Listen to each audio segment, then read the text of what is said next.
जिसका सहस्रार जागृत होता है वह स्वयं विधाता का स्वरूप माना गया है, उसको ब्रह्मा माना गया है, उसको विष्णु माना गया है, उसको रुद्र माना गया है। वह संहार करता है, वह पालन करता है, वह उत्पन्न करने वाली क्रिया है।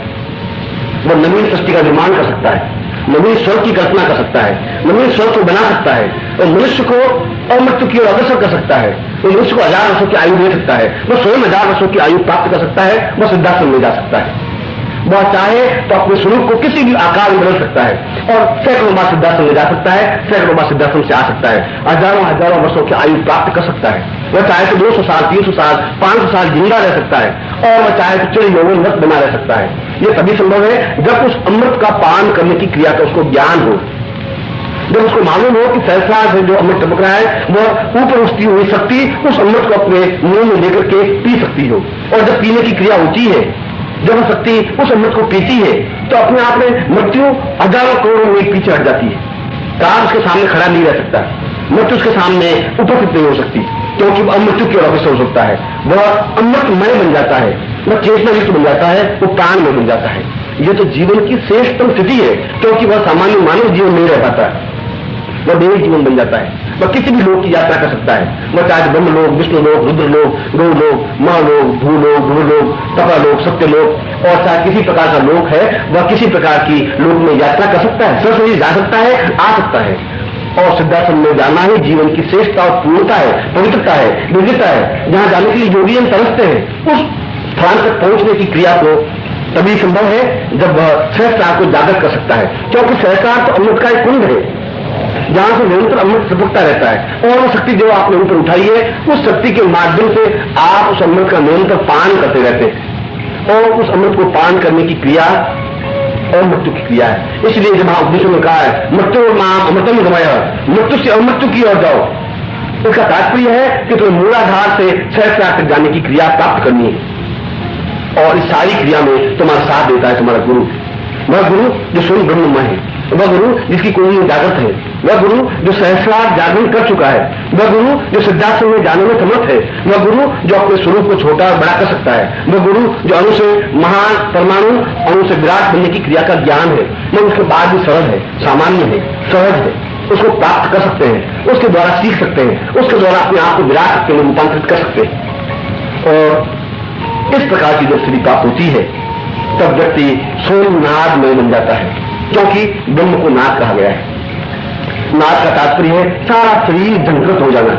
जब मंत्र उच्चारण करता है तो केवल उसके रोम, उसकी जिह्वाई उस मंत्र का उच्चारण नहीं करती, उसका प्रत्येक रोम रोम उस मंत्र का उच्चारण करने लग जाता है। एक साथ 84 लाख मंत्र का उच्चारण एक क्षण में होता है, क्योंकि 84 लाख रोम कूप है हमारे सारे शरीर में। अगर सारे शरीर के छिद्रों की गणना की जाए तो 84 लाख है। और उस समय जब वो एक मंत्र उच्चारण करता है तो 84 लाख मंत्र एक साथ उच्चरित होते हैं। वह नाद है, क्योंकि नाद केवल मुंह से नहीं निकलता, प्रत्येक रंध्रकूप से निकलते हुए शब्द को नाद कहा गया है। और यह नाद तब उत्पन्न होता है जब सहस्रार तक पहुंचता है। सहस्रार पहुंचने पर जब अमृत का रसास्वादन करता है, सहस्रार पहुंचने पर जब अणु से विराट बनने की क्रिया का ज्ञान होता है, जब अपने आप में सिद्धाश्रम पहुंचता है, तब उसके शरीर के समस्त चक्र, शरीर के समस्त रोम को पूर्ण रूप से चैतन्य में जागृत हो जाते हैं। और जागृति नहीं होते, अपने आप में ग्रहण करने की और प्रदान करने की क्षमता प्राप्त कर लेते हैं। फिर उसकी जीभ नहीं बोलती, फिर उसके होठ नहीं बोलते, फिर उसका मुंह नहीं बोलता, उसका प्रत्येक शरीर का रोम रोम बोलता है, प्रत्येक शरीर का छिद्रकूप बोलता है, प्रत्येक शरीर का अणु परमाणु बोलता है, उसके शरीर का अंतर्भाग बोलता है, बाह्य भाग बोलता है।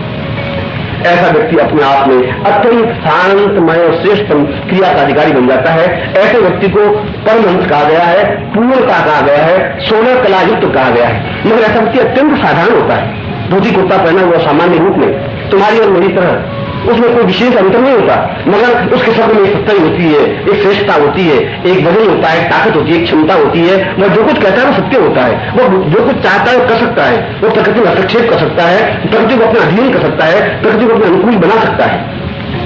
ये सामान्य क्रिया नहीं है, यह अणु से विराट की यात्रा है, यह मनुष्य से ब्रह्ममय बनने की यात्रा है, यह मूलाधार से सहस्रार तक और नाद तक पहुंचने की क्रिया है। और उसका नाद गुंजन 84 लाख शरीर के रोम कूपों से जब शब्द उच्चरित होता है तो वह शब्द समस्त ब्रह्मांड में गुंजरित होता है। केवल कमरे में नहीं, समस्त ब्रह्मांड में उस गुंजन को देवता लोग सुनते हैं, पितर, गंधर्व, यक्ष, किन्नर, प्रेत, पिशाच सब कुछ सुनते हैं। एहसास होता है कि कोई व्यक्तित्व है, कोई फैकल्टी है, कोई चिंतन है, कोई चिंतक है।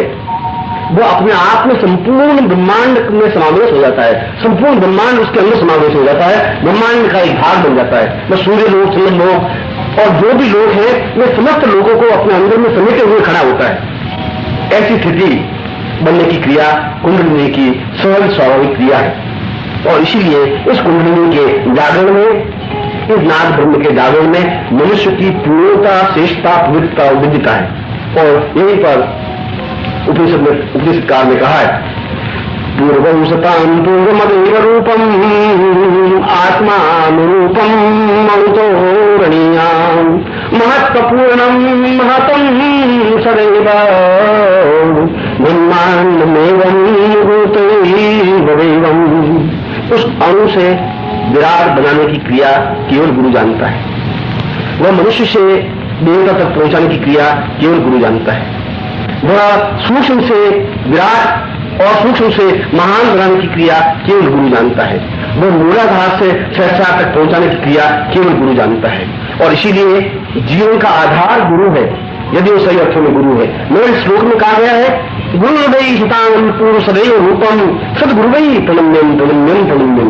गुरु नहीं, सदगुरु, जिसको खुद को ज्ञान हो। केवल गुरु तो केवल वाचार हो सकता है, गुरु तो केवल मार्गदर्शक हो सकता है। मार्गदर्शक गुरु नहीं बन सकता, मार्गदर्शक तो उस मंजिल तक नहीं पहुंचा सकता, सदगुरु पहुंचा सकता है। क्योंकि सदगुरु उस रास्ते का अनुगामी है। और सदगुरु संसार में बहुत दुर्लभ है, क्योंकि सिद्धार्थ में जाना सहज संभव नहीं है, सामान्य स्थिति नहीं है, सामान्य क्रिया नहीं है। अपने शरीर के साथ, इस देह के साथ उस सिद्धार्थ में जाना और आना अत्यंत ही दुष्कर, कठिन, असंभव और दुर्गम है। क्योंकि जिसका सहस्रार जागृत है और सहस्रार के बाद जिसने नाद जागृत कर लिया है, वह उस सिद्धार्थ में पहुंच सकता है। और जो सिद्धार्थ में पहुंचा वो व्यक्ति है जिसने अपने मूलाधार से सहस्रार को जागृत किया है, वो सहस्रार से आगे बढ़कर के पूर्ण शरीर के रोम कूपों से नाद की उत्पत्ति की है। उस सारे सूत्रों को उसने अपने शरीर के रोम कूपों से जागृत और चेतना युक्त बनाया है। ऐसा सदगुरु अगर तुम्हारे जीवन में कहीं मिल जाए तो तुम्हारा सौभाग्य है, तुम्हारे जीवन की पवित्रता है, तुम्हारे जीवन की विविधता है। उसमें एक क्षण भी विश्राम करने की जरूरत नहीं है, उसमें एक क्षण भी रुकने की जरूरत नहीं है। कस करके उनके काम पकड़ लेने की क्रिया है, कसकर उससे समित जाने की क्रिया है, उसमें लीन हो जाने की क्रिया है। और इसमें तो चूक जाते हो, पूरा जीवन चूक जाते हो। उसमें एक क्षण का विलंब भी पूरे जीवन को मटियामेल कर देता है। उसमें अगर तुम चूक गए तो सामान्य भोगी व्यक्ति बनकर के रह जाते हो। उसमें अगर तुम चूक गए तो तुम्हारे हाथ कुछ भी नहीं रह सकता। इसलिए इस अनंत पथ की यात्रा में जहां भी तुम्हें सदगुरु मिल जाए, गुरु तो तुम्हें कहीं पर भी भगवान कपड़े में पहने हुए मिल जाएंगे। न सदगुरु न भगवान कपड़े पहनता है, न कोई चालाकी करता है, न धूर्तता करता है। उसकी वाणी में एक ओज होता है, सत्यता होती है, एक श्रेष्ठता होती है, एक बड़ता होती है, एक क्षमता होती है। वह तुम्हें ठोकर भी मार सकता है, वह तुम्हें प्यार भी कर सकता है, वह तुम्हें चेतना युक्ति बना सकता है, वह तुम्हें अपने शरीर में समाहित भी कर सकता है। और शायद उसके शरीर में गुरु अपने आप में तुम्हारे शरीर में समाहित हो सकता है। ऐसी स्थिति में जो सदगुरु मिल जाए ये तुम्हारा सौभाग्य है। क्योंकि वो सुगंध है, वो सुगंध का झोंका है। सुगंध का झोंका आया और बाहर रुकता नहीं है। वह तो नदी की तरंग है, आई और एकदम से निकल गई। वह तो एक क्षण है, आया और निकल गया। उस समय तुम्हें सतर्क रहना है, सावधान रहना है। जीवन के किसी भी भाग में, जीवन के किसी भी क्षण पर, इस रास्ते पर जो रास्ता तुम्हें जीवन का रास्ता बताया है, इस जीवन के रास्ते पर किसी भी क्षण गुरु सदगुरु में प्राप्त हो सकते हैं। वह सदगुरु किसी रूप में हो सकता है, किसी वर्ण का हो सकता है, वह दुबला पतला हो सकता है, मोटा हो सकता है, वह कई रूपों में रह सकता है। क्योंकि तुम उसको पहचान नहीं सकते, उसके अंदर की छिपी हुई वृत्तियों को, उसके अंदर छिपी हुई तेजस्विता को तुम पहचान नहीं सकते। संभव नहीं है तुम्हारे लिए। तुम तो एक अणु हो, उस विराट को पहचानने के लिए तुम्हारे पास क्षमता नहीं है, उस विराट को समझने की तुम्हारे पास शक्ति नहीं है, उस विराट को अपने बाहों में समेटने के लिए तुम्हारे पास सामर्थ्य नहीं है। आवश्यकता है उस समय अपने आप को पहचानने की, उस क्षण को समझने की, गुरु के चरणों में अपने आप को लीन हो जाने की और गुरु के चरणों में अपने आप को समर्पित करके प्रार्थना करने की। वह तुम्हें अणु से महान की ओर यात्रा करा सके, तुम्हारा मूलाधार से सहस्रार तक जागृत कर सके, तुम्हारा नाभ जागृत कर सके, तुम ब्रह्मांड का एक पात्र बना सके, तुम्हारे जीवन को पूर्णता दे सके। और मैं तुम्हें ऐसा ही आशीर्वाद देता हूं कि तुम इस जीवन में, इस जीवन पर बढ़ते हुए पूर्णता प्राप्त करो। मैं एक बात में तुम्हें आशीर्वाद दे रहा हूं।